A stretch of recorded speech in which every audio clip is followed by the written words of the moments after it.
नमस्कार। तर्कस के इस कार्यक्रम में आपका फिर स्वागत है। हम लोग अपनी चर्चा निबंध के खंड पर प्रारंभ किए हैं और मैंने पिछले लेक्चर में आपको कहा था कि आज से हम लोग साहित्य पर अपनी चर्चा करेंगे। बहुत सारे लोग साहित्य वाला टॉपिक अटेंड नहीं करते हैं, लेकिन फिर भी मेरा मानना ये है कि चूंकि आपके पाठ्यक्रम में शामिल है, इसलिए कम से कम उसकी एक रूपरेखा या उसकी एक मोटी मोटी अवधारणा आपको पता होनी चाहिए। कभी कहीं पर भी चर्चा हो सकती है, तो एक पढ़े लिखे व्यक्ति के लिए आवश्यक है कि कम से कम वो अपने पाठ्यक्रम के हर टॉपिक के बारे में थोड़ा बहुत जानता रहे। और जो विद्यार्थी साहित्य का टॉपिक अटेंड करते हों, उस पर उनका अध्ययन हो, तो उनके लिए तो ये बहुत ही अच्छा होगा कि वो उस पर अपनी एक गहरी धारणा बनाएं। दो बातें मैं आपको शुरू में ही स्पष्ट कर देना चाहता हूँ। पहला, कि इस वीडियो लेक्चर के माध्यम से एक सीमित प्लेटफॉर्म पर यह संभव नहीं है कि किसी विषय की बहुत गहराई में जाकर या बहुत डिटेल में चर्चा की जाए। कारण यह है कि समय भी सीमित है और माध्यम भी सीमित है, तो इसलिए बहुत ज़्यादा डेप्थ में जाकर किसी विषय की चर्चा करना संभव नहीं है। लेकिन उसकी एक रूपरेखा या उसकी एक अवधारणा जो हमारे मन में होनी चाहिए, जिससे हम सही लाइन लेंथ पर अपना लेखन करें, वो जरूर होनी चाहिए। तो इस वीडियो के माध्यम से जो मेरा प्रयास होगा वो यही होगा। दूसरी महत्वपूर्ण चीज कि किसी भी टॉपिक पर आप तब तक अच्छा नहीं कर सकते हैं जब तक खुद का स्वाध्याय और खुद का परिश्रम या प्रयास उसमें शामिल ना हो। अगर आपने किसी विषय पर पहले डेप्थ में नहीं पढ़ रखा है, आपको उसकी गहरी जानकारी नहीं है, तो मात्र 1 घंटे आधे घंटे के वीडियो लेक्चर के आधार पर उसके हर एक पहलू को आपको नहीं समझाया जा सकता है। ये ध्यान रखिए कि बहुत थोड़ा सा घी प्राप्त करने के लिए बहुत ढेर सारे पदार्थ को आपको मथना पड़ता है, तब जाकर आपको थोड़ा सा घी बहुत परिश्रम के बाद निकलता है। तो उसी तरीके से जब हम ढेर सारा स्वाध्याय करते हैं, उस पर अच्छे से पढ़ते हैं, तब जाकर हमें वो क्रीम मैटर मिलता है जो हमें परीक्षा में उत्तर के रूप में या कहीं अपने प्रदर्शन के रूप में लिखना होता है। तो बस मेरा कहने का आशय ये है कि वीडियो सुनने के साथ ही आप पूरी तरीके से इस पर डिपेंड ना रहें, बल्कि अपना स्वाध्याय, अपने स्रोतों से उन चीज़ों को खोजना वो जारी रखें। और हमारे साथ जुड़कर अगर आप थोड़ी सी उसकी अवधारणा को अच्छा कर पाएंगे तो ये अच्छा होगा और शायद आपके लेखन में या आपके कॉन्सेप्ट में थोड़ा सा सुधार आए। तो बस ये 2 बातें आपको ध्यान रखनी है। आज हम लोग साहित्य पर चर्चा शुरू करते हैं। देखते हैं कि साहित्य पर किस तरह का निबंध बनता है और फिर क्रम से हम आप उसकी अवधारणा, जो हर टॉपिक पूछा जाता है, उस टॉपिक पर उसकी अवधारणा क्लियर कर लेंगे और फिर जितना संभव होगा उतने की ड्राफ्टिंग कर लेंगे। मैंने आपको बताया था कि प्रस्तावना और निष्कर्ष, ये 2 मैं कोशिश करूंगा कि आपको लिखकर नोट्स के रूप में उपलब्ध करा दूं आपके टेलीग्राम चैनल पर। और बाकी लेक्चर है, बीच के जो हिस्से हैं यानी पैरा संख्या 2 से 9 तक, वो लेक्चर के आधार पर आपको थोड़ा सा और मटेरियल कलेक्ट करके और अपने प्रयास से करना होगा। उसके लिए आप मुझ पर निर्भर ना रहें। तो देखते हैं साहित्य से कौन कौन सा टॉपिक बनता है। जो अभी तक पूछे गए निबंध है साहित्य से, इसमें मोस्टली जो हमको पूछा जाता है वो पहला कि साहित्य और समाज या साहित्य का समाज के साथ अंतर संबंध। ठीक है, साहित्य और समाज या साहित्य के साथ समाज का अंतर संबंध, ऐसा कोई भी सवाल आता है, उत्तर लगभग वही होगा। 2 बातें बिल्कुल क्लियर होनी चाहिए कि साहित्य क्या है, समाज क्या है और इन दोनों के रिलेशन की क्वालिटी क्या है। यानी साहित्य किस हद तक समाज पर निर्भर है, साहित्य के लिए क्या योगदान ऐसा है जो वो समाज को देता है, और समाज वह किस रूप में साहित्य के लिए एक रंगमंच या एक पृष्ठभूमि वो प्रदान करता है जिस पर साहित्य रचा जाता है, और साहित्य जिसके हित की कामना करने के लिए संलग्न होता है। तो ये कॉन्सेप्ट हमको यहाँ पर क्लियर करना होगा। दूसरा टॉपिक जो पूछा जाता है इसी से जुड़ा हुआ, वो वास्तव में साहित्य और संस्कृति। यहाँ ध्यान रखिएगा, संस्कृति एक मूल्य परक अवधारणा है और ऐसी मूल्य परक अवधारणा जिस पर समाज निर्मित होता है, समाज खड़ा होता है। साहित्य इसी संस्कृति या सांस्कृतिक मूल्यों को आत्मसात करते हुए उसका प्रकटन करता है, उसकी साधना करता है, उसकी शुचिता को बरकरार रखता है और समाज के लिए वह उन्हीं सांस्कृतिक मूल्यों को उसके समक्ष रखकर समाज को उस पर चलने के लिए प्रेरित करता है। तो कहीं ना कहीं संस्कृति जो है वह एक सॉफ्टवेयर के रूप में होती है, एक मूल्यों वाली सॉफ्टवेयर के रूप में होती है, जिस पर यह हार्डवेयर रूपी समाज दिखाई देता है। साहित्य समाज सांस्कृतिक मूल्यों पर चले इसकी कल्पना भी करता है, इसकी कामना भी करता है, इसी उद्देश्य को धारण भी करता है। तो अगर इस कॉन्सेप्ट के आधार पर हम समझेंगे तो ये तीनों आपस में कहीं ना कहीं मिलते हैं। कभी इनमें से कोई दो पूछा जाता है और कभी एक पूछा जाता है। दूसरा टॉपिक जो पूछा जाता है वह भी इसी रिलेशन पर आधारित है। वो पूछा जाता है कि साहित्य वो समाज का दर्पण है। यहां पर ध्यान रखिएगा, समाज का दर्पण है। दो बातें क्लियर करनी होंगी, ठीक है। साहित्य हमने क्लियर ही कर लिया, ऊपर समाज क्या है इसको स्पष्ट कर लिया, अभी और डिटेल में उसकी चर्चा करते हैं। अब यहाँ एक नया कॉन्सेप्ट हमको बिल्डअप करना होगा कि दर्पण क्या है, दर्पण का व्यवहार क्या है, और साहित्य जब समाज के साथ जुड़ता है तो दर्पण के कौन कौन से गुण वो उसके इस कॉन्सेप्ट पर अप्लाई होते हैं, और उसी का एक तुलनात्मक विश्लेषण करते हुए हमें निबंध लिखना होगा। कभी कभी पूछा जाता है कि साहित्य समाज का दर्पण नहीं है बल्कि साहित्य समाज का प्रतिबिंब है। यहाँ ध्यान रखिएगा, प्रतिबिंब मतलब छाया, उसका अक्स, शैडो, परछाई जिसे आप कहते हैं।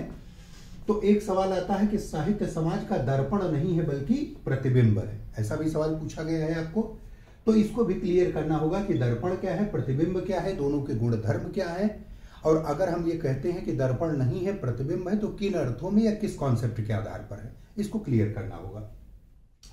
एक और महत्वपूर्ण विषय जो आपको पूछा जाता है वो पूछा जाता है कि साहित्य समाज का पथ प्रदर्शक है। यहाँ पर ध्यान रखिएगा, एक टॉपिक पूछा जाता है साहित्य समाज का पथ प्रदर्शक है। तो जैसा मैंने कहा कि संस्कृति वह मूल्यों को अपने आप में समेटती है, समाज इन्हीं मूल्यों पर चलता है। जब समाज डगमगाए, इन मूल्यों पर ना चले, तब साहित्य इन मूल्यों की साधना करके समाज के लिए एक टार्च बेरर का काम करता है, पथ प्रदर्शक का काम करता है। तो इसकी जो अवधारणा है पथ प्रदर्शक है वो भी यहीं से आपकी निकलेगी। तो वास्तव में आप देख रहे होंगे कि ये सारे टॉपिक आपस में अंतर्गुथित हैं और उसके भिन्न भिन्न डायमेंशन को उठाकर सवाल पूछा जाता है। तो हमसे जो पूछा जाए और जिस एंगल से पूछा जाए उसी एंगल से हमको उसके कॉन्सेप्ट को एनालाइज करना है। ध्यान रखिएगा, हमें जो टॉपिक पूछा जाए और जिस डायमेंशन से पूछा जाए वही लिखना है। कभी कभी हम क्या करते हैं कि एक जनरल वे हम तय कर लेते हैं या हमारे पास एक सामान्य जानकारी हो जाती है और फिर हर जगह पूछा कुछ भी गया हो, हमारा उत्तर तय होता है कि हमें यही लिख कर आना है। तो ऐसे नहीं चल पाएगा, जो पूछा जाए वो लिख कर आना है, इसलिए पर्टिकुलर इसके डायमेंशन को आप क्लियर करिएगा। चौथा जो टॉपिक आपको पूछा जाता है वो दो चीजों से पूछा जाता है। एक पूछा जाता है कि साहित्य के नैतिक मूल्य, यहां ध्यान रखिएगा, साहित्य के नैतिक मूल्य, और दूसरा जो पूछा जाता है वो पूछा जाता है साहित्य और नैतिक मूल्य। यहां ध्यान रखिएगा, दोनों टॉपिक अलग हैं, ठीक है। यहां व्याकरण की एक बात और समझ पाएंगे कि परसर्ग या विभक्तियों के बदलने से किस तरीके से पूरा अर्थ बदल जाता है, ठीक है। यहां के लगा हुआ है, यहां और लगा हुआ है, ठीक है। जब साहित्य के नैतिक मूल्य पूछा जाए तो हमें उन मूल्यों की चर्चा करनी है जिस पर साहित्य स्वयं आधारित होता है। आप इसको इस रूप में समझें कि जैसे कोई भी चीज वो किसी न किसी सिद्धांत के आधार पर, किसी न किसी अवधारणा के आधार पर ही खड़ी होती है। जैसे गांधी जी हैं तो गांधी का शरीर महत्वपूर्ण नहीं है, उनका चेहरा महत्वपूर्ण नहीं है। गांधी नाम से हमारे मन में सत्य अहिंसा की एक अवधारणा खड़ी होती है, यानी गांधी की सामाजिक पहचान वो वास्तव में उनके सत्य अहिंसा के मूल्य पर टिकी हुई है। अब अगर उसमें से आप किसी एक मूल्य को प्रतिस्थापित कर दें तो गांधी की अवधारणा ही खंडित हो जाएगी। तो कहने का आशय यह है कि हर चीज, राम है, कृष्ण है, गांधी हैं, या भारतीय समाज है, अमेरिकी समाज है, वो किसी न किसी एक मूल्य के ढांचे पर खड़ा हुआ है जो उसकी अपनी मर्यादा है, उसका अपना मूल्य है। तो साहित्य भी किसी न किसी मर्यादा में बंधकर चलता है, उसके भी अपने कुछ निजी मूल्य होते हैं जिसे साहित्य इतर नहीं जा सकता है। तो जब हमें पूछा जाए साहित्य के नैतिक मूल्य तो वास्तव में उस पक्ष की चर्चा करनी है। लेकिन जब हमसे पूछा जाए साहित्य और नैतिक मूल्य, तब हमें जो समाज के नैतिक मूल्य हैं, सत्य, अहिंसा, दया, करुणा, प्रेम, संवेदना, परोपकार, हमें उन सामाजिक मूल्यों की चर्चा करनी है कि साहित्य उन सामाजिक मूल्यों से कैसे जुड़ता है, यानी जो आपने साहित्य और संस्कृति का कॉन्सेप्ट बिल्डअप किया था वही कॉन्सेप्ट एक बार यहां बदले हुए रूप में आएगा, साहित्य और नैतिक मूल्य। तो मुझे आशा है कि आप जब टॉपिक को पढ़ेंगे तो आप इस अर्थ को क्लियर करेंगे कि एक्चुअल में हमसे पूछा क्या जा रहा है। अब मान लीजिए कि किसी विद्यार्थी को पता है कि सत्य, अहिंसा, दया, करुणा जैसी कुछ बात हुई है साहित्य में, अब दोनों में से कुछ भी पूछा जाए वो लिख के वही आएगा जो जानता है, तो टीचर मूल्यांकन करेगा, उस पर खराब नंबर देगा, बाद में आपको शिकायत होगी। तो आप टॉपिक को ढंग से समझिए कि साहित्य के नैतिक मूल्यों में हमें किन मूल्यों की चर्चा करनी है और साहित्य और नैतिक मूल्य अगर हो तब हमको क्या चर्चा करनी है।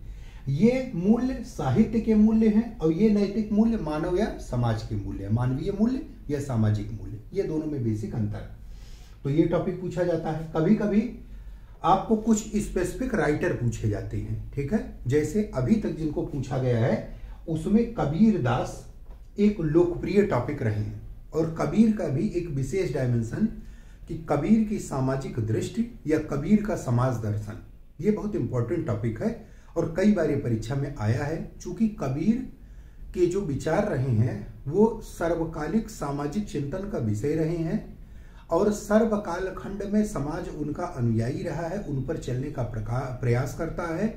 वह मूल्य जिन्हें कबीर ने अपने सादगी और आडंबर रहित जीवन शैली से स्थापित किया था, समाज आज कहीं न कहीं उन्हीं मूल्यों की साधना करता हुआ आगे बढ़ रहा है। तो ऐसे में कबीर की प्रासंगिकता दिन प्रतिदिन बढ़ती जा रही है, जैसे जैसे उपभोक्तावाद, आडंबरपूर्ण जीवन शैली, धन लोभ, पूंजीवादी अवधारणा, उसकी विकृतियां, ये सब हमारे समाज को आच्छादित कर रही हैं, हमारे समाज को धीरे धीरे कहीं न कहीं रुग्ण कर रही हैं। वैसे आडंबर रहित और एक शांतिपूर्ण जीवन शैली वो वास्तव में कबीर की जो धारणा रही है वो हमारे समाज के लिए प्रासंगिक होती जा रही है। क्या कहना चाह रहे हो? ठीक है, तो ये धारणा एक महत्वपूर्ण रही है। तो कबीर को हमसे प्रायः पूछा जाता है। दूसरा कि आचार्य तुलसी, चूंकि भारतीय समाज और भारतीय समाज की संस्कृति वो पूरी तरीके से कहीं न कहीं राम के दर्शन के आसपास ही घूमती हुई दिखाई देती है। तुलसी ने जिन मूल्यों की साधना की थी वह वास्तव में राम के माध्यम से हिंदू समाज नहीं बल्कि संपूर्ण भारतीय समाज और संपूर्ण विश्व समाज के लिए पथ प्रदर्शक का कार्य करते हैं। इसलिए तुलसी की जो अवधारणा रही है या उनकी जो रचना रही है वो एक कालजयी चरित्र या कालजयी मूल्य को स्थापित करती है। इसलिए तुलसी पहले भी प्रासंगिक रहे हैं और आज भी जब तक मनुष्यता रहेगी तब तक तुलसी की प्रासंगिकता या तुलसी के प्रिय आराध्य भगवान राम की प्रासंगिकता वो भारतीय जनमानस के लिए, विश्व जनमानस के लिए बनी रहेगी। बल्कि धीरे धीरे ये कहेंगे कि वह अवधारणा धीरे धीरे बढ़ती ही जाएगी, कहीं उसमें घटोत्तरी नहीं आनी है। आज जब अखबार में आप पढ़ते होंगे कि जमीन विवाद के लिए भाई ने भाई को कुल्हाड़ी से मारा, उसका गला काटा, या पढ़ते होंगे कि थोड़े से धन के लिए या थोड़े से पैसे के लिए पुत्र ने पिता की ही हत्या कर दी। किस लिए? कि पिता की हत्या कर दे तो हमको मृतक आश्रित में नौकरी मिल जाए, पिताजी जॉब कर रहे थे। ऐसी घटनाएं समाज में कहीं छूती नहीं है। तब राम फिर प्रासंगिक हो जाएंगे कि मात्र पिता का वचन निभाने के लिए 14 वर्षों तक अपने जीवन में वो संकल्पबद्ध होकर पूरी तरीके से एक मूल्य के लिए लड़ते रहे, एक मूल्य को स्थापित करते रहे। जब आप अखबार में पढ़ते होंगे, हमको तो रोज इस तरह की घटनाएं मिलती हैं कि 4 बच्चों की मां प्रेमी के साथ फरार, तब आपको पता चलता है कि सीता का चरित्र क्या था और आज सीता जैसी नारी शक्ति की आवश्यकता हमको क्यों। तो तुलसी की प्रासंगिकता से समाज कभी इनकार नहीं कर सकता है। तो कबीर और तुलसी ये दो प्रिय पात्र रहे हैं।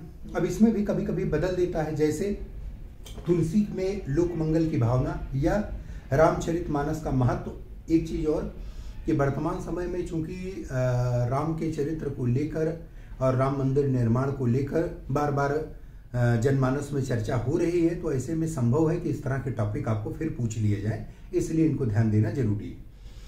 1-2 बार आपसे मुंशी प्रेमचंद के भी बारे में पूछा गया है, तो उनके बारे में भी आपको एक बार देखना होगा कि मुंशी प्रेमचंद उनका कथानक क्या रहा है। एक बार आपको निराला भी पूछे गए हैं, तो ये ध्यान रखिएगा। कभी कभी आपको हिंदी के साहित्य से भी कुछ पूछा जाता है, जैसे छायावाद या भक्ति काल पर। तो जो साहित्य के विद्यार्थी नहीं हो वो छायावाद या भक्ति काल जैसे निबंधों को ना अटेम्प्ट करें। लेकिन ये तो एक कॉमन टॉपिक है। कक्षा 2 से ही 3 से ही आप कबीर और तुलसी को, प्रेमचंद की कहानी पढ़ते हुए आए हैं और आज आप स्नातक परास्नातक पास कर लिए हैं। तो इनके बारे में 700-800 शब्द वो लिख देना कोई बहुत ऐसी बात नहीं है जो आपसे अटपटी सी पूछी जा रही है। तो ये मोटा मोटी साहित्य का जो डायमेंशन बनता है वो बनता है, और इसी के क्रम में हम आप अपनी चर्चा एक एक करके शुरू करेंगे। तो आइए देखते हैं। ये मैंने एक पहले बुनियादी बात शुरू की है कि साहित्य क्या है, पहले उसे ही समझ लिया जाए और उसके बाद उसके अन्य पक्षों की चर्चा शुरू की जाए। तो सबसे पहला प्रश्न आता है कि साहित्य क्या है। ये चीज बहुत इंपॉर्टेंट है। इस शब्द को तोड़ा जाए तो हमें साहित्य की अवधारणा समझने में मदद मिलेगी। 2 शब्द हमको प्राप्त होंगे, एक सा और एक हित। यहां पर ध्यान रखिएगा, सा एक प्रकार का उपसर्ग है। ये कहीं जब लग जाता है तो ऐड होने की, जुड़े होने की, संलग्न होने की सूचना देता है। यानी हिंदी में आप कहते हैं सहित, ठीक है। सहित का मतलब जुड़ा हुआ उसके साथ। तो एक सहित भाव जो है वह हित के साथ जुड़ा हुआ है। अब इसको अगर एनालाइज करेंगे तो हो जाएगा हित सहित, ठीक है। साहित्य क्या है? जो हित सहित हो वही साहित्य है। अब दूसरा प्रश्न यहां पर खड़ा होगा कि हित क्या है, ठीक है। तो हित वास्तव में किसी भी देश काल परिस्थिति में, किसी भी व्यक्ति के लिए, किसी भी समाज के लिए, किसी भी राष्ट्र के लिए एक सकारात्मक अवधारणा है, ये ध्यान रखिएगा। एक सुखद अवधारणा है, एक लाभकारी अवधारणा है, यहां ध्यान रखिएगा। ये 3 चीज आप याद रखिए कि हित का मतलब, जैसे मेरा हित कहां होगा, आप सामान्य तरीके से सोचिए तो वास्तव में जहां हम सकारात्मक स्थिति में हो, जहां हम सुखद स्थिति में हो और जहां हम लाभदायी या धनात्मक स्थिति में हो, यह ध्यान रखिएगा।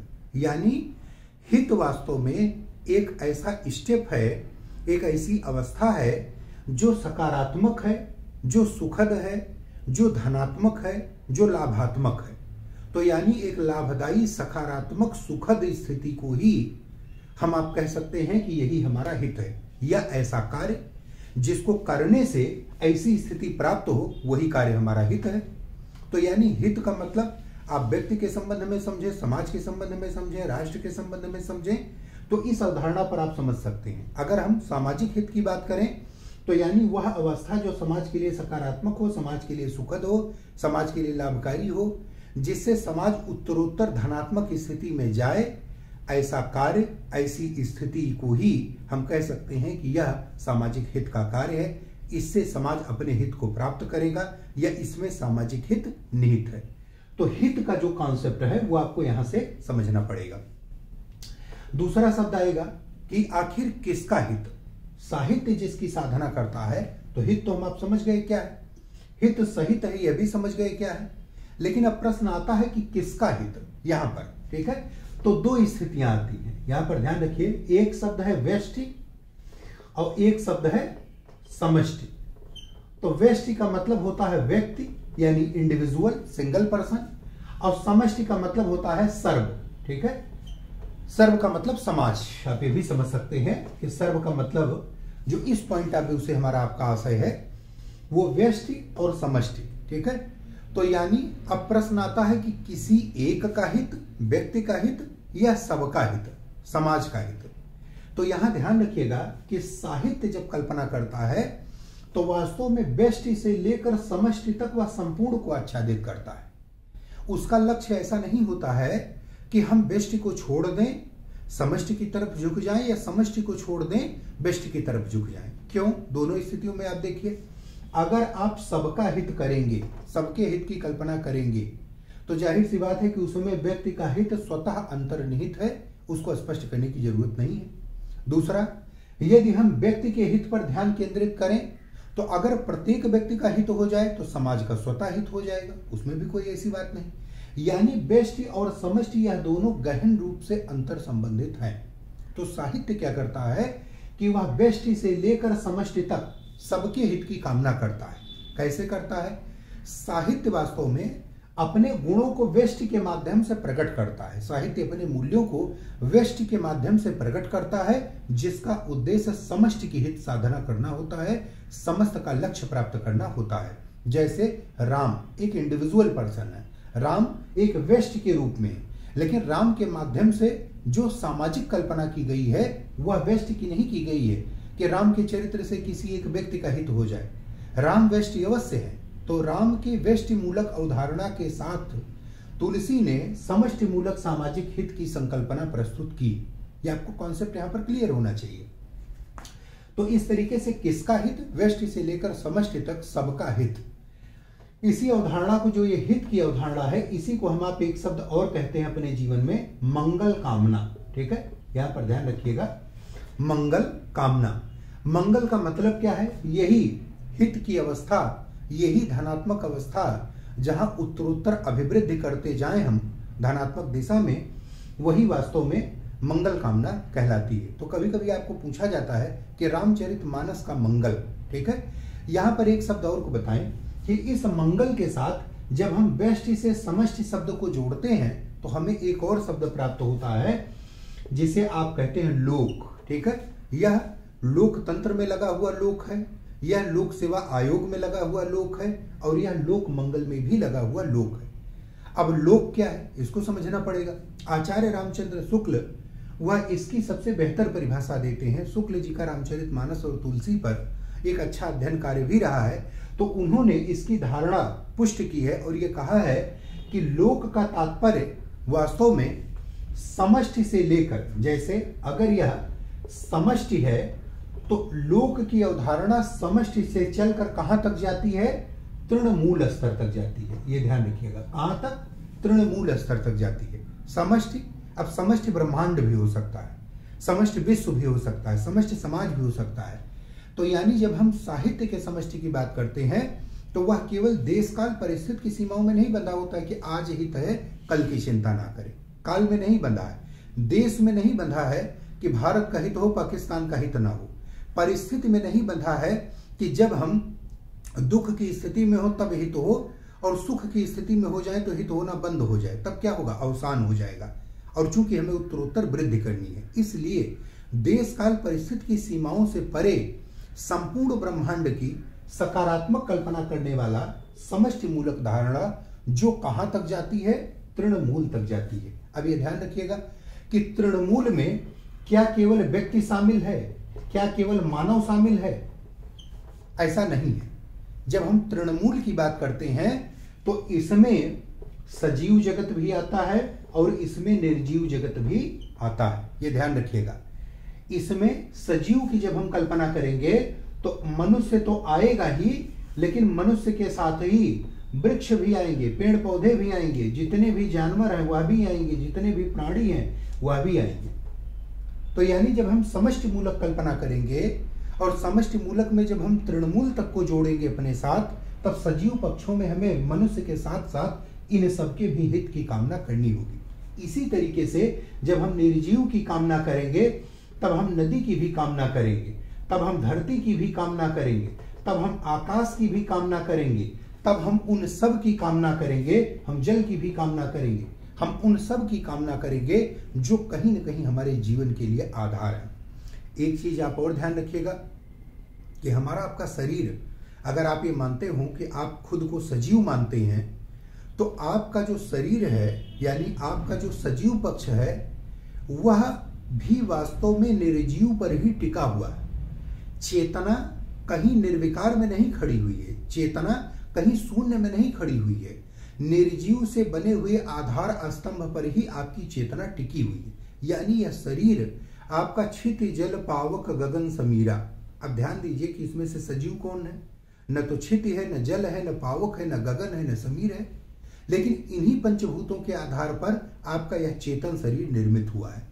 तो अगर कोई ये कहे कि हम निर्जीव की कल्पना नहीं करेंगे, उसके कल्याण की कामना नहीं करेंगे, तो वास्तव में वह सजीव का भी अहित करेगा। अगर जल नहीं होगा तो क्या आप जीवित रह पाएंगे? क्या सजीव का अस्तित्व होगा? धरती नहीं होगा तो सजीव अपना पुष्पन पल्लवन कहां करेगा? तो जाहिर सी बात है कि यह जो निर्जीव पक्ष है, सजीव इसी से उद्भूत हुआ है, सजीव का अस्तित्व इसी पर टिका हुआ है। इसलिए साहित्य जब सोचता है तो वह केवल यही नहीं रुक जाता है, ये तो सीमित अर्थ हो जाएगा। इसीलिए साहित्य विशाल है। आप जीव विज्ञान पढ़ते हैं, आप वनस्पति विज्ञान पढ़ते हैं, वह किसी एक पक्ष की कामना करते हैं, इसीलिए वो साहित्य नहीं कहलाते हैं। वो किताब है, वो अध्ययन की एक धारा है।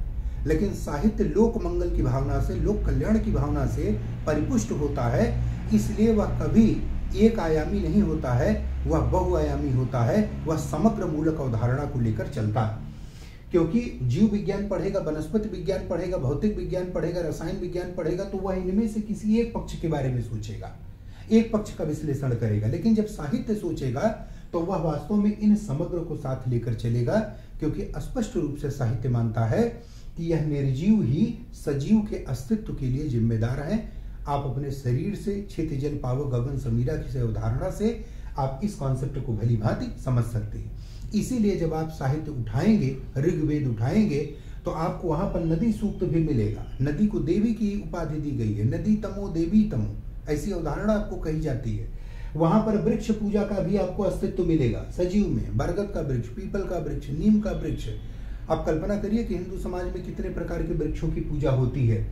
जल की पूजा आप देखिए, आप मानते हैं कि इंद्र और वरुण जैसे देवता वह जल के लिए जिम्मेदार है। ऋग्वेद में जल को औषधि कहा गया, अपशुभे सजम, यानी जल को औषधि की संज्ञा दी गई है। इसी तरीके से धरती को हमने माता कहा है, रत्न गर्भा कहा है। तो धरती हमारे लिए वह ऐसा नहीं है कि एक निर्जीव पदार्थ, एक माँ के समान हम उसके साथ स्नेह रखते हैं। भगत सिंह शहीद हुए थे तो किसके लिए? भारत माँ के लिए, भारत भूमि के लिए।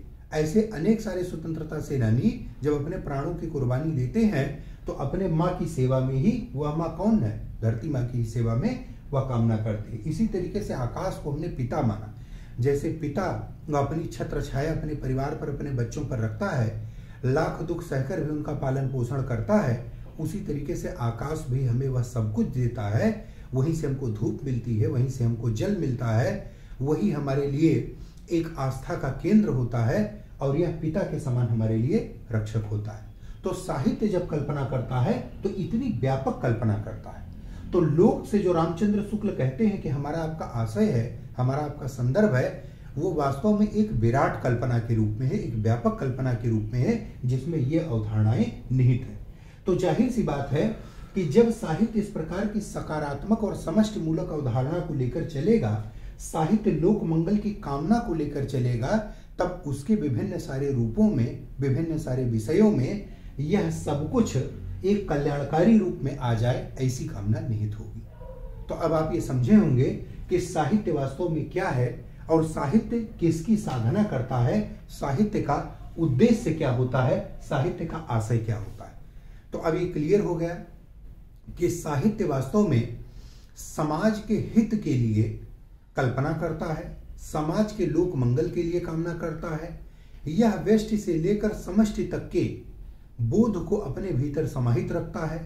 इसके भीतर एक व्यक्ति से लेकर, एक कण से लेकर संपूर्ण ब्रह्मांड तक, यानी कण से लेकर ब्रह्मांड तक सबके मंगल की भावना साहित्य के भीतर सन्निहित होती है। वह मंगल किस रूपों में होता है, सजीव निर्जीव को किस तरीके से वह लक्षित करता है, ये सब कुछ आप अपनी विवेचना का विषय बना सकते हैं। तो अब आप ये समझ पाए होंगे कि साहित्य क्या है, ठीक है, और साहित्य का उद्देश्य क्या है। अब दूसरे टॉपिक पर हम आप चर्चा करते हैं कि साहित्य का रूप क्या है। आपने देखा होगा कि जैसे हम कोई कविता लिख दें, हम कोई कहानी लिख दें, हम कोई नाटक उपन्यास लिख दें, तो क्या वह सब कुछ साहित्य हो जाएगा? यहाँ पर ध्यान रखिए कि अगर हम कोई कविता, कहानी, नाटक, उपन्यास लिखें तो क्या जो कुछ लिखा जाए साहित्य अपने लिखित रूप में प्रकट होता है, ये बात ठीक है। लेकिन क्या कुछ भी लिख दिया जाए या जो कुछ भी लिखा जाए वह सब का सब साहित्य हो जाएगा? ऐसा हमें मानना चाहिए? हाँ तो क्यों, और नहीं मानना चाहिए तो क्यों? आइए उसके पीछे का तर्क समझते हैं। तो साहित्य का रूप जो हमारे आपके जीवन में दिखाई देता है वो वास्तव में कहीं कविता के रूप में दिखाई देता है, कहीं कहानी के रूप में दिखाई देता है, कहीं नाटक के रूप में दिखाई देता है, कहीं एकांकी के रूप में दिखाई देता है, कहीं उपन्यास के रूप में दिखाई देता है, कहीं किसी प्रकार के पत्र पत्रिका के रूप में दिखाई देता है, हो सकता है कहीं किसी नाटक जो दृश्य श्रव्य हो उस नाटक के रूप में दिखाई देता है, तो इत्यादि ये बहुत सारी ऐसी अवधारणाएं हैं जिसके रूप में साहित्य हमारे आसपास होता है। लेकिन अब एक चीज में गुणात्मक अंतर करना आवश्यक है। क्या हर कहानी साहित्य का विषय हो सकती है? मुंशी प्रेमचंद की कहानी में और बाजार के फुटपाथ पर जो किताबें मिलने वाली हैं जिन्हें आप टाइम पास के लिए यूज करते हैं, जैसे कोई कॉमिक्स मिलती है या बाजार में आप रेलवे स्टेशन के बुक स्टॉल पर देखे होंगे सरस सलील की मनोहर कहानियां मिल रही हैं, सत्य कथाएं मिल रही हैं, उनमें भी कोई ना कोई कहानी है। तो क्या सरस सलील की कहानी को या मनोहर कहानियों को और प्रेमचंद की कहानियों को, दोनों को हम साहित्य का हिस्सा बना सकते हैं? नहीं, इसलिए नहीं बना सकते हैं क्योंकि हमें दो बातों पर अंतर करना होगा। वह अंतर क्या करना होगा कि उनकी मूल्य परकता क्या है, यह ध्यान रखना होगा। क्या उनकी मूल्य परकता क्षणिक है? क्या वह केवल मनोरंजन पर टिका हुआ है? क्या वह हमको केवल हास्य प्रदान करता है? क्या वह ऐसा है जिसे हम आप क्षण भर के बाद विस्मृत कर दें? क्या वह ऐसा है जिसका अस्थायी प्रभाव हम पर ना पड़े? क्या वो कहानी ऐसी है?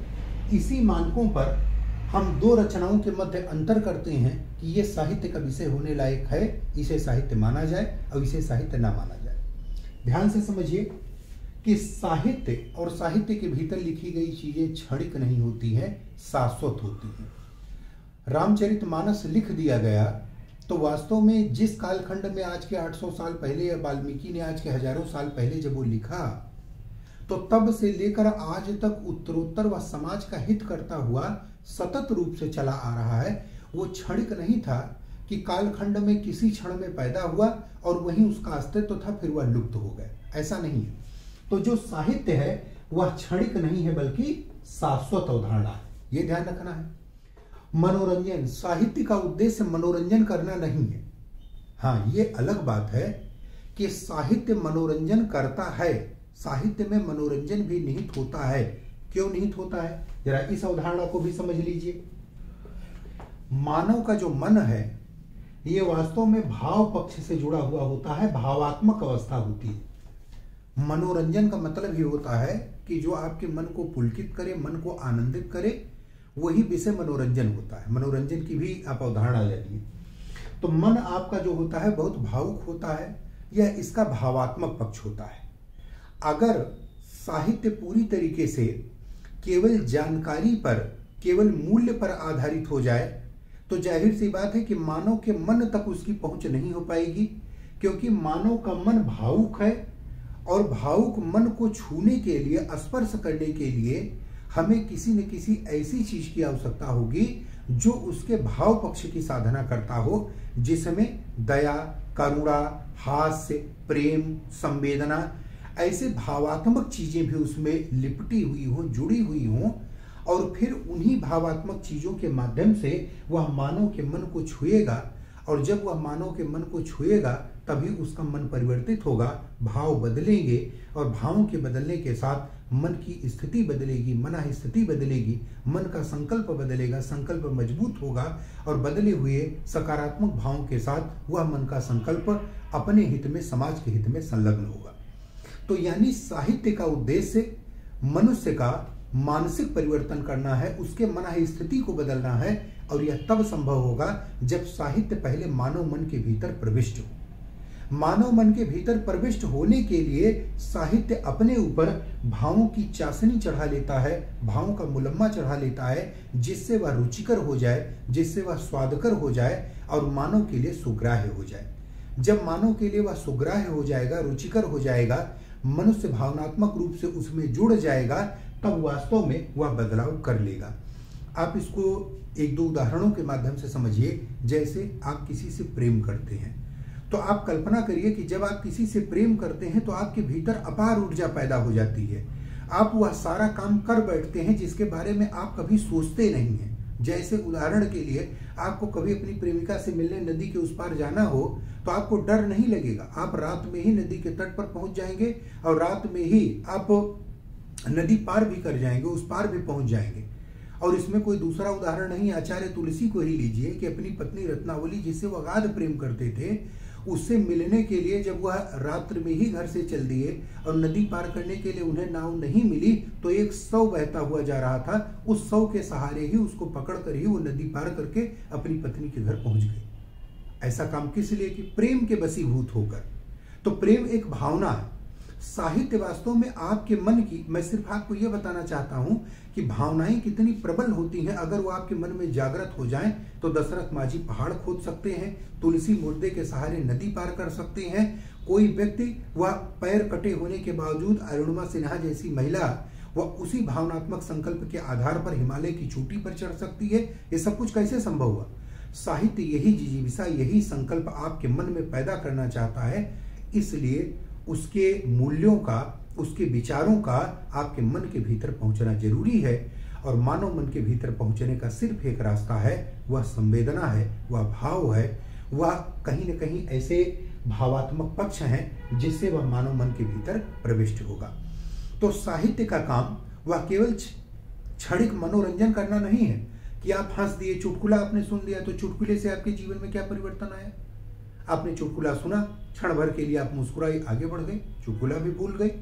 लेकिन नहीं, जब आप प्रेमचंद में उनकी ईदगाह कहानी में हामिद का पात्र पढ़ेंगे, जब दो बैलों की कथा में उन बैलों के अपने घर के प्रति आप लगाव को देखेंगे, जब पंच परमेश्वर में आप जुम्मन मियाँ को देखेंगे कि अलगू चौधरी के साथ उनकी दोस्ती दुश्मनी के क्या दायरे चलते हैं, तब आप उनको भूल नहीं पाएंगे। कक्षा 2 में पढ़ी हुई कहानी वो आपको आज तक याद होगी।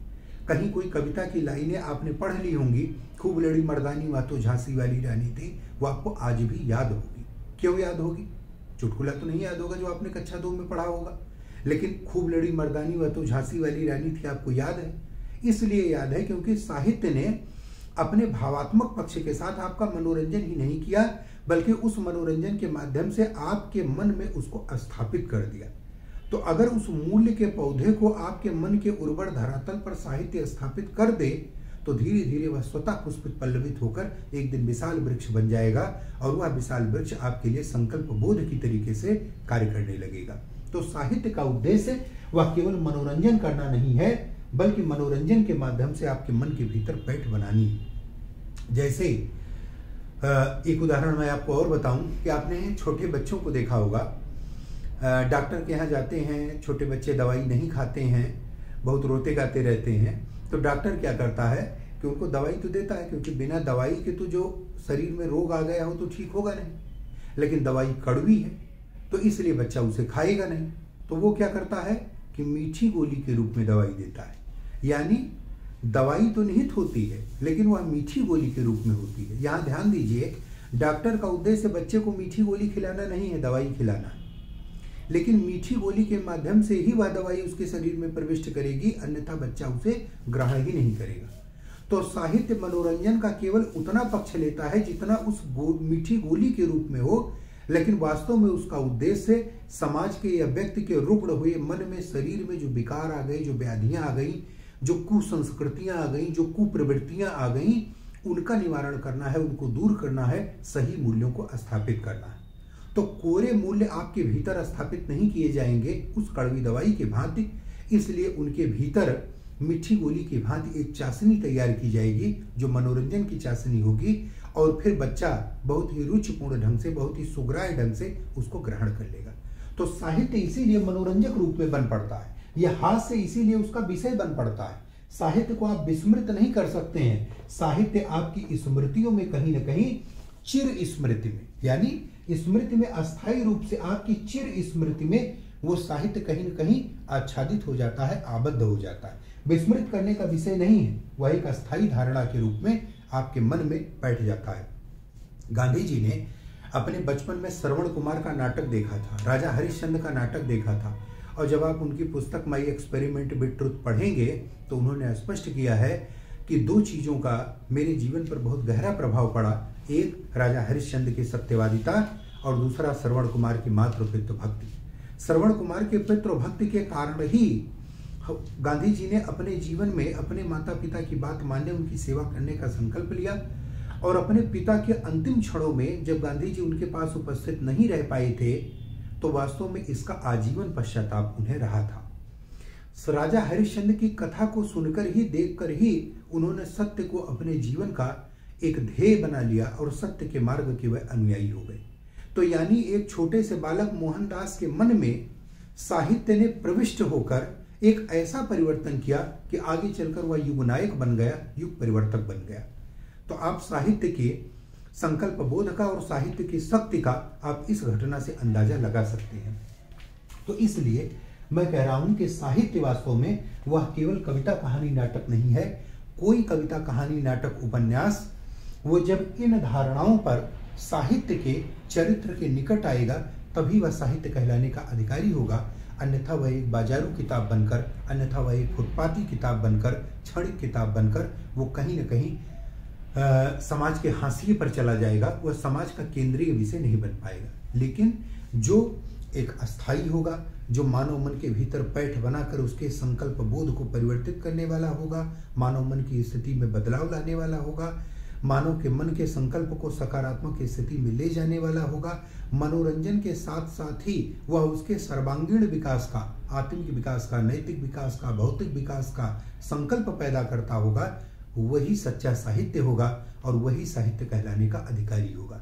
इसलिए साहित्य के रूप तो हमको अनेक देखने को मिलते हैं, लेकिन इन रूपों में से कुछ भी मिल जाए वह सब साहित्य नहीं होगा, बल्कि साहित्य वह होगा जो इन धारणाओं पर लोक मंगल के निकट आता होगा।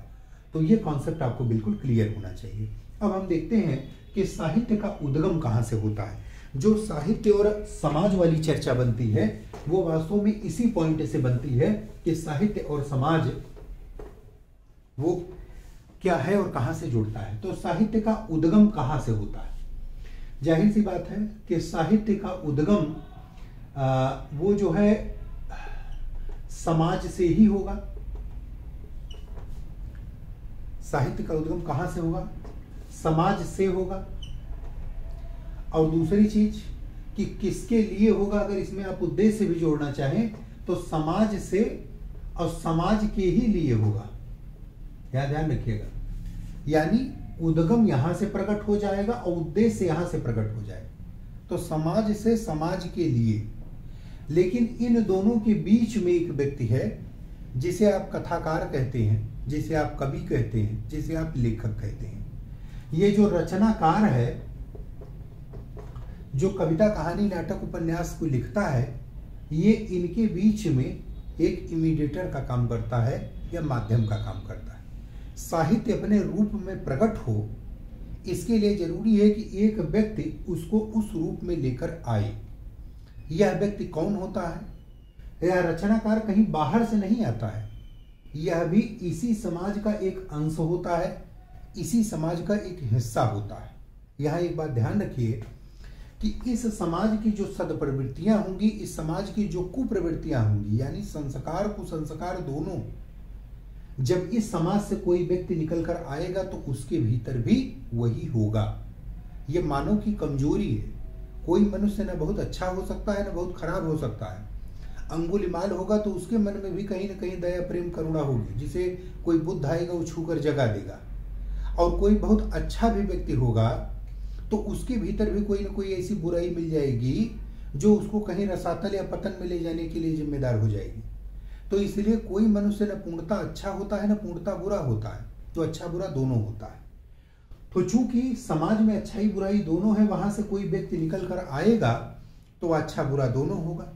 लेकिन रचनाकार अपने विवेक के कारण, अपनी सम्यक दृष्टि के कारण, ध्यान रखिएगा, जो रचनाकार है वह अपने विवेक के कारण, अपने सम्यक दृष्टि के कारण समाज के आम मनुष्यों से इतर एक अधिक बुद्धिमान या बुद्धिजीवी व्यक्ति हो जाता है। क्यों? क्योंकि इसका जो बुराई वाला पक्ष होता है वो बहुत क्षीण हो जाता है, अप्रभावी हो जाता है। मैं ये नहीं कहूंगा कि होता ही नहीं है, लेकिन वह अप्रभावी हो जाता है। अभी आगे जब प्रतिबिंब वाली चर्चा हम आप करेंगे तो देखेंगे कि उसके इसी कमजोरी, इसी विकार के कारण ही साहित्य समाज का प्रतिबिंब बन जाता है। लेकिन फिर भी वह समाज के अन्य सामान्य मनुष्यों की अपेक्षा अपने विवेक और सम्यक दृष्टि से एक उच्चतम स्थिति प्राप्त कर लेता है। जैसे तुलसी, प्रेमचंद, निराला, महादेवी वर्मा, यह एक आम व्यक्ति नहीं है, व्यक्ति तो जरूर है, उसी समाज के हिस्से हैं, लेकिन फिर भी अपने सम्यक दृष्टि से और अपने विवेक से इन्होंने आम व्यक्तियों से अपने आप को ऊपर उठा लिया है, और ताकि यह अपने विवेक के आधार पर समाज में चल रहे विभिन्न संस्कारों, कुसंस्कारों, प्रवृत्तियों के नीर छीर को समझ सके और उसमें सही क्या है, गलत क्या है, उचित क्या है, अनुचित क्या है, यानी सामाजिक क्रियाकलापों के औचित्य की रूपरेखा वह तैयार कर सके, समझ सके। इसलिए विवेक और सम्यक दृष्टि के कारण वो स्पेशल हो जाते हैं, समाज से अलग हो जाते हैं। तो यह रचनाकार जो होता है यही वास्तव में साहित्य को लेकर आता है। लेकिन साहित्य में जो कविता है, जो कहानी है, जो नाटक है, यानी कहानी का जो पात्र है, नाटक का जो पात्र है, उसकी जो घटनाएं हैं, उसकी अच्छाई बुराई है। जैसे उस नाटक में एक हीरो है, एक विलेन है, तो विलेन का क्या करता है, वह समाज के बुरी प्रवृत्तियों का प्रतिनिधित्व करता है, इसी समाज का, और हीरो समाज की अच्छी प्रवृत्तियों का प्रतिनिधित्व करता है। जैसे राम और रावण है, ऐसा नहीं था कि उस समाज में बुरी प्रवृत्तियां नहीं थी, रावण बुरी प्रवृत्तियों का धोतक है, राम सद्वृत्तियों के धोतक हैं। बुरी और अच्छी प्रवृत्तियों का समाज में सतत संघर्ष चलता रहता है, और अंततः बुराई को परास्त होकर अच्छाई उस पर स्थापित हो, यही सबके मन की कामना होती है, हमारे भी, आपकी भी, तो यही तुलसी के भी मन की कामना है। और इसलिए तुलसी रामचरितमानस में इसी समाज के, जो उनका समकालीन समाज था, उसी समाज के अच्छाइयों बुराइयों को अपना लक्ष्य बनाते हुए वह एक महाकाव्य की रचना करते हैं। तो साहित्य वास्तव में जो कुछ पैदा होता है, उद्भूत होता है, वह इसी समाज के रंगमंच पर, इसी समाज के प्लेटफॉर्म पर, जो साहित्य का रॉ मटेरियल होता है वह इसी समाज की घटनाओं पर, इसी समाज की परिघटनाओं पर टिका होता है। तो इसी सामाजिक घटना परिघटना पर ही वह साहित्य पूरी तरीके से अपने कच्चे सामान के लिए, अपने कच्ची सामग्री के लिए, आधारभूत सामग्री के लिए टिका होता है। सिर्फ साहित्यकार इन घटनाओं परिघटनाओं में से कुछ विशिष्ट घटनाओं को, कुछ विशिष्ट पात्रों को चयनित करके, उनको मॉडिफाई करके एक आइडियल रूप में हमारे आपके सामने किसी कविता, कहानी, नाटक, उपन्यास के माध्यम से प्रस्तुत करता है। यह एक बात और ध्यान रखनी है कि साहित्यकार अपने आसपास जो कुछ चल रहा होता है, यानी समकालीन प्रवृत्ति, अपने देश काल परिस्थिति में जो कुछ चल रहा होता है उसी की साधना करता है, उसी की कल्पना करता है, यानी समकालीन सामाजिक आवश्यकताओं के प्रति, समकालीन सामाजिक वृत्तियों के प्रति ही उसकी दृष्टि होती है। तो यहाँ पर यह बात विशेष रूप से ध्यान रखने लायक है कि ऐसा नहीं है कि तुलसी मध्यकाल में पैदा हुए तब वह आदिकाल के किसी देश काल परिस्थिति को अपनी रचना का आधार बनाएंगे, नहीं, मध्यकाल की ही परिस्थिति को उन्होंने आधार बनाया। कबीर जिस कालखंड में पैदा होंगे उसी कालखंड की कुरीति और आडंबर उनके चिंतन का विषय होगी, उनके मनन का विषय होगी। याद करिए, मध्यकाल में मूर्ति पूजा, आडंबर, भाई द्वारा भाई की हत्या, पुत्र द्वारा पिता की हत्या, स्त्रियों का लगातार अपहरण, उनके साथ दुर्व्यवहार, दुराचार, धन की लूट, नगरों पर कब्जा, सत्ता पर अधिकार करना, उसके कारण युद्ध, यही सब तो विषय थे। सामाजिक परिघटनाओं में यही सारी चीजें थी। अब तुलसी और कबीर ने क्या किया, उसी समाज की पृष्ठभूमि को, उसी देश काल परिस्थिति को अपना आधार बनाया। तुलसीदास ने राम के माध्यम से देखा कि सत्ता के लिए जब मोहम्मद बिन तुगलक वो कहीं एक हत्यारे के रूप में इतिहास के कुछ चित्रों में हमको दिखाई देता है। औरंगजेब अपने पिता को 8 वर्ष तक गद्दी के लिए कैद रखता है। कैकुबात, कैरुमस जैसे छोटे छोटे बच्चों की हत्या गद्दी के लिए कर दी जाती है। मुगलों अफगानों के बीच युद्ध का रक्त रंजित वातावरण बना रहता है। राजपूताने में 2 राजा आपस में उसी सत्ता और अधिकार को लेकर एक दूसरे का खून बहा रहे होते हैं। तब उसी सत्ता को कितनी सहजता से राम ठुकरा देते हैं, और उसी सत्ता को कितनी सहजता से भाई के प्रति ममत्व और लगाव के कारण, यानी परिवार का मूल्य बड़ा है, भाई का मूल्य बड़ा है, भ्रातृ मूल्य बड़ा है, पितृ मूल्य बड़ा है, सत्ता का मूल्य बहुत छोटा है, सत्ता निकृष्ट है।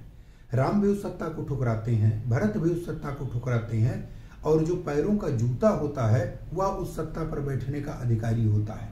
यानी सत्ता वह मानवीय मूल्य के हमेशा नीचे होगी, कभी ऊपर नहीं होगी। मूल्य सदैव मानव के ही ऊपर होंगे, सत्ता का मूल्य सदैव उसके नीचे होगा। इसलिए भरत क्या करते हैं कि राम की चरण पादुका सिंहासन पर रखकर उस राज्य का संचालन करते हैं। ये वही कालखंड था जब औरंगजेब वह अपने पिता को 8 वर्ष तक कैद रखता है, जब मोहम्मद बिन तुगलक वो किस तरीके से हुनूस दिल्ली दूरस्त वाला कॉन्सेप्ट है, किस तरीके से कैकुबात कैरुमस की हत्याएं की जाती हैं, ये वही कालखंड था। यानी कि ऐसा नहीं है कि कोई तुलसी जिस सन में पैदा हुए उसी वर्ष की घटना हो। कालखंड का यहाँ आशय 150 सालों में चल रही प्रवृत्तियों से होता है, क्योंकि प्रवृत्तियां एक दिन में नहीं बदलती हैं, उनको उभरने में भी और उनको दमित होने में भी समय लगता है। लेकिन कालखंड और देश काल परिस्थिति वही है। इसी तरीके से जब आप कबीरदास को देखते हैं तो कबीरदास भी उस समय मूर्ति पूजा को लेकर किस प्रकार से आग्रही थे। हिंदू मूर्ति की स्थापना में लगे थे और मुसलमान हिंदुओं की मूर्ति को तोड़ने में लगे थे। तो जाहिर सी बात है कि बुत परस्ती का और बुत शिकस्ती का एक रस्साकसी चल रही थी। कौन बुत परस्त है, कौन बुत शिकस्त है, सारी लड़ाई इसी पर आकर टिक गई थी। तब वास्तव में उसी बुत के इर्द गिर्द न आकर उस बुत के पीछे छिपे मूल्य हमारे समाज के लक्ष्य होने चाहिए, ये कौन बताता है? कबीरदास। और दोनों को बताते हैं। वो कहते हैं कि हिंदू अपनी करें बढ़ाई, छुआछूत अस्पृश्यता का विषय देखिए। हिंदू अपनी करें बढ़ाई, गागर छुअन न देई, यानी अपनी गागर पानी का घड़ा छूने नहीं देते और कहते हैं कि हम बहुत महान हैं। तो हिंदू अपनी करें बढ़ाई, गागर छुअन न देई, और बेस्या के पावन तर सोवे, या देखो हिंदुआई, उनका मूल्य देखो कि जाके बेस्या के पैरों के तले तो सो रहे हैं, लेकिन यहाँ एक प्यासे आदमी को उसकी प्यास बुझाने को, मानव सेवा को दोयम दर्जे पर रखकर कहते हैं कि हमारा पानी का घड़ा मत छुओ। और मुस्लिम क्या कर रहे हैं? कांकर पाथर जोड़ कर मस्जिद लई बनाए, ताचड़ मुल्ला बांग दे क्या बहरा हुआ खुदाए। ईश्वर की कामना करनी है तो मन में हो जाएगी, मन से बोलोगे तो ईश्वर जहां होगा सुन लेगा, वो तो आपके भीतर ही है, कहीं दूर जाने की जरूरत नहीं है। लेकिन तब कांकर पाथर जोड़ कर और बहुत ऊपर जाकर अगर हम क्या अपनी बात पहुंचाएंगे तो ईश्वर हमारी बात सुनेगा। तो यानी इस आडंबर पर उन्होंने उसी समय प्रहार किया। सादी जीवन शैली। कबीरदास पढ़े लिखे नहीं थे, अनपढ़ थे, कहते हैं मसी कागज छुयो नहीं, कलम गही नहीं याद। लेकिन आज अच्छे खासे पढ़े लिखे लोग उस अनपढ़ पर पीएचडी कर रहे हैं। तो यानी कि पढ़े लिखे और अनपढ़ इन दोनों की सीमा रेखा शैक्षिक डिग्री नहीं होनी चाहिए, कौन पीएचडी कौन बीए पास है। मानव मूल्य होना चाहिए। आपके पास डिग्री नहीं है और अगर आप मानवीय मूल्य की संवेदनाओं को समझते हैं तो आप उस डिग्री धारक व्यक्ति से कहीं ज्यादा, कई गुना ज्यादा श्रेष्ठ होंगे। कबीरदास इसके साक्षात उदाहरण। किसी व्यक्ति के साथ बुरे से बुरा क्या हो सकता है? आप सामाजिक अपयश से डरते हैं, आप सामाजिक कलंक से डरते हैं कि हमारे ऊपर कलंक ना लग जाए, हमें अपयश ना लग जाए। आप सोचिए उस कालखंड में जब धर्म इतना प्रबल था, जब सामाजिक कुरीतियां, सामाजिक आग्रह, दुराग्रह इतने प्रबल थे, तब बुरे से बुरा क्या हो सकता था? ब्राह्मण का समाज में उच्च स्थान था। ब्राह्मण की महिला, जाहिर सी बात है कि सामाजिक उस समय क्या है क्या नहीं है, आज सभी मनुष्य बराबर हैं, लेकिन उस कालखंड में जो धारणाएं थी, वहां एक ब्राह्मण की महिला, वह भी विधवा, और वह एक पुत्र को जन्म देती। आप कल्पना करिए कि आज अगर किसी जाति धर्म की विधवा महिला एक पुत्र को जन्म दे दे तो वह कितना लोक अपयश का विषय बनेगा। कौन उस पुत्र को अपनाने के लिए तैयार होगा? आज हमें लगेगा कि वह माँ कहीं मुंह दिखाने के लायक नहीं है। ये समाज जीवन में चर्चा का विषय बन जाएगा कि फला जगह ऐसी घटना होगी, यानी हम उसे बहुत दुर्भाग्यपूर्ण घटना मानेंगे अगर एक विधवा पुत्र पैदा कर दे। तो कबीरदास समाज के सबसे ऊंचे पायदान की जो महिला थी और जो विधवा थी, उसके गर्भ से एक पुत्र के रूप में जन्म लेते हैं, तो जाहिर सी बात है कि समाज उन्हें निकाल के फेंक ही देता, अपने पास तो रखता ना। और परिणाम हुआ कि कबीर को समाज ने लहरतारा नामक तालाब के किनारे फेंक दिया। पैदा कहाँ हुए? उच्च कुल में, ब्राह्मण कुल में। पालन पोषण कहाँ हो रहा है? नीमा नीरू नामक जुलाहे ने पालन पोषण किया। तो यानी समाज के ऊंचे पायदान ने उनको जन्म देकर फेंक दिया, लेकिन समाज के निम्न पायदान ने उनका पालन पोषण किया। उनको कागज नहीं मिली, उनको कलम नहीं मिली, उनको औपचारिक शिक्षा मिली नहीं, उनको कुल खानदान नहीं मिला, उनको नाम नहीं मिला, वंश नहीं मिला, जाति नहीं मिली, गोत्र नहीं मिला। तो क्या आपको लगता है कि वह व्यक्ति बहुत मीठी बात करेगा? ऐसा व्यक्ति मीठी बात नहीं करेगा, बहुत कड़वी बात करेगा, बहुत सीधी सपाट बात करेगा। और उसको क्या पाने का डर है और क्या खोने का डर है। जब इस समाज ने न उसको नाम दिया, न कुल दिया, न गोत्र दिया, न पहचान दी, तो उसे अब क्या पाने की लालसा रह गई, क्या खोने की लालसा रह गई। इसलिए कबीर समाज से जो भी बात करते हो दो टूक बात करते हैं, उन्हें किसी का डर नहीं है। वो ब्राह्मण हो, वो कुछ भी हो, कहते हैं पोथी पढ़ पढ़ जग मुआ पंडित भया न कोई, 2.5 अक्षर प्रेम का पढ़े सो पंडित हो। तो ऐसे कबीरदास को किसका डर पड़ा हुआ है। लेकिन कबीरदास अपने उस सामाजिक कहीं न कहीं जो भी देश काल परिस्थिति में घटनाएं हैं उनसे परे नहीं जाते। तो ये ध्यान रखिए कि साहित्य हमेशा अपने उद्भव की भूमि उसी समकालीन समाज को बनाता है और वह अपने उद्देश्य में उसी समकालीन समाज की बुराइयों को नष्ट करके उसके हितों की कामना करता है, उसके हितों की साधना करता है। तो अब आपको यह बात समझ में आई होगी कि साहित्य क्या है, साहित्य का रूप क्या है, साहित्य का उद्गम कहां से होता है और साहित्य का उद्देश्य वो क्या होता है।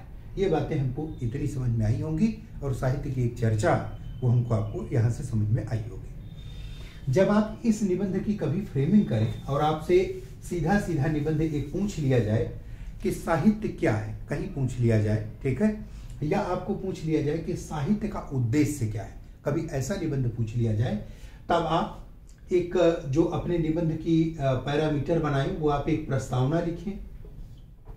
प्रस्तावना में दशा दिशा दोनों बातें क्लियर होनी चाहिए। हम 1-2 दिन के भीतर आपको ऐसी कुछ प्रस्तावनाएं उपलब्ध भी कराएंगे, तो उनके आधार पर आप थोड़ा सा और समझ पाएंगे कि किसी टॉपिक की प्रस्तावना को कैसे बनाएं। तो आप पहले पैराग्राफ में प्रस्तावना बनाएं, दूसरे में आप ये समझाएं कि साहित्य क्या है। आप दूसरे में ये समझाएं, दूसरे पैरा सेकेंड में कि साहित्य क्या है।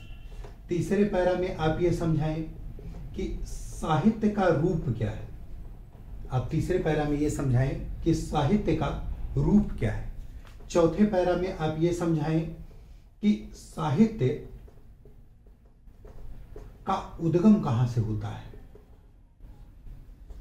पांचवें पैराग्राफ में ये आप समझाएं कि साहित्य का उद्देश्य क्या होता है। ये पांचवें पैराग्राफ में आप समझाएं कि साहित्य का उद्देश्य क्या होता है। पैरा संख्या 6 से लेकर पैरा संख्या 8 तक, यानी 6, 7, 8, इन 3 पैराग्राफों में आप ये समझाएं कि वास्तव में साहित्य वह समाज से कैसे जुड़ा हुआ होता है, कैसे वह समाज से उद्गमित होकर कैसे वह समाज के हित की कामना करता है, अपने उद्देश्य को लेकर चलता है, अपने आप को विविध रूपों में प्रकट करके वह समाज का मनोरंजन भी करता है, लेकिन समाज को कड़वी दवा भी देता है।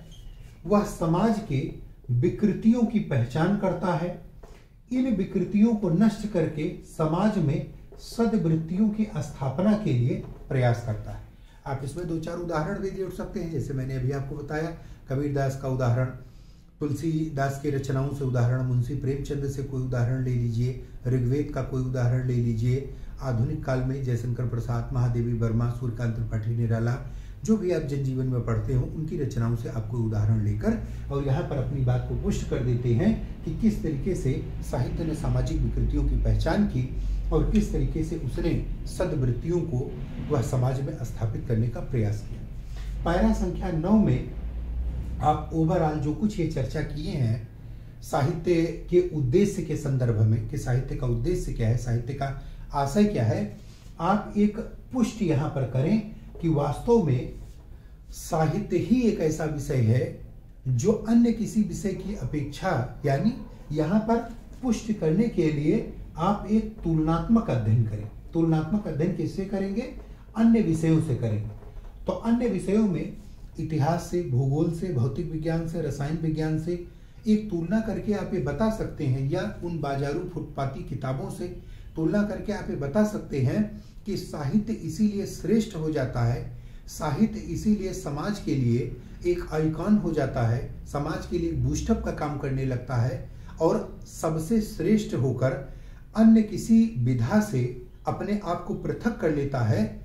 इन सारी बातों का उत्तर वो आप 9 पैराग्राफ में देकर इस बात की पुष्टि कर दीजिए कि साहित्य ही ऐसा है जो समाज को बदल सकता है। तो इसमें आप इतिहास से तुलना करके, जीव विज्ञान वनस्पति विज्ञान से तुलना करके, या जो बाजार में मिलने वाली ऐसी किताबें हैं जो केवल मनोरंजन करती हैं उनसे तुलना करके ये बता दें कि साहित्य ही समाज के लिए श्रेष्ठ है। और पैरा संख्या 10 में आप एक निष्कर्ष या उपसंहार वो लिखेंगे। तो हम आपको निष्कर्ष और प्रस्तावना ये दोनों 1-2 दिन में, जब ये साहित्य वाले चर्चाएं पूरी हो जाएंगी तब इस पर हम आप देंगे। तो अगर आपसे पूछा जाता है, एक टॉपिक आ जाए कि साहित्य का उद्देश्य, ठीक है, ऐसे कोई कभी निबंध लिखने को आ जाए तो एक आइडिया इस तरीके से आज की जो चर्चा हुई है उस पर आप समझें और इस तरीके से लिखें। कल की जो हम आप चर्चा करेंगे उसमें 2-3 बिंदुओं पर, एक साहित्य समाज का दर्पण है, साहित्य समाज का प्रतिबिंब है और साहित्य समाज का पथ प्रदर्शक है। इन 3 कॉन्सेप्ट को क्लियर किया जाएगा क्योंकि इनसे चर्चा उठेगी। दूसरा विषय कि साहित्य के मूल्य क्या है और साहित्य और नैतिक मूल्य का क्या संबंध है। तो ये 5 पॉइंट वो कल के हमारे आपके लेक्चर में क्लियर हो जाएगा। तो ये जो कॉन्सेप्चुअल पोर्शन है साहित्य का ये हो जाएगा। फिर अगर समय बचेगा तो राम या तुलसी में लोक मंगल की भावना या कबीर की सामाजिक दृष्टि, थोड़ी सी चर्चा हम आप इस पर भी करेंगे। ये दोनों टॉपिक इंपॉर्टेंट है, लगातार आते रहते हैं। और वर्तमान में मैंने आपको बताया कि राम या तुलसी से जुड़ा कोई विषय आ सकता है। कभी कभी ऐसा भी होता है छोटी परीक्षाओं में मेरा प्रिय ग्रंथ, मेरे प्रिय कवि, ऐसा भी पूछ लिया जाता है, जैसे SSC है, बैंक, रेलवे या अन्य कहीं, तो वहाँ भी आप पढ़ते रहिए तो आपको काम आएगा। तो अगर आप तुलसी के विषय में जानते हैं तो मेरा प्रिय कवि या मेरे प्रिय ग्रंथ के रूप में रामचरितमानस हो आप लिख सकते हैं। कबीर को आप जानते हैं तो मेरे प्रिय कवि, अगर ऐसा कोई आ जाए तो आप कबीरदास को लिख सकते हैं। या कबीर और तुलसी पूछा जाए तो लिखना ही लिखना है। तो कल हमारा आपका जो टारगेट है वो ये 5 टॉपिक है, ठीक है। एक साहित्य और नैतिक मूल्य या साहित्य के मूल्य, और दूसरा दर्पण वाला, प्रतिबिंब वाला, पथ प्रदर्शक वाला। तो अगले लेक्चर में ये बातें क्लियर कर ली जाएंगी। तब तक आप इस पर थोड़ा सा सुनकर चिंतन मनन करिए और कुछ कोशिश करिए कि एकाध कविता, कहानी, नाटक, उपन्यास कुछ जो आपके पास हो या उसके कुछ अंश हो, तो एक बार जो कुछ पुराना पढ़ा गया हो उसको अपने मन में रिमाइंड कर लीजिए और लेक्चर के साथ बैठकर इन सारों पर 1-2 पेज आप नोटिंग कर लीजिए, ठीक है। तो ये सारे वर्ड्स, ये सारे कॉन्सेप्ट, ये सारी लाइनें वो आप अपने निबंध में डालेंगे तो अच्छा रहेगा। मिलते हैं कल, धन्यवाद।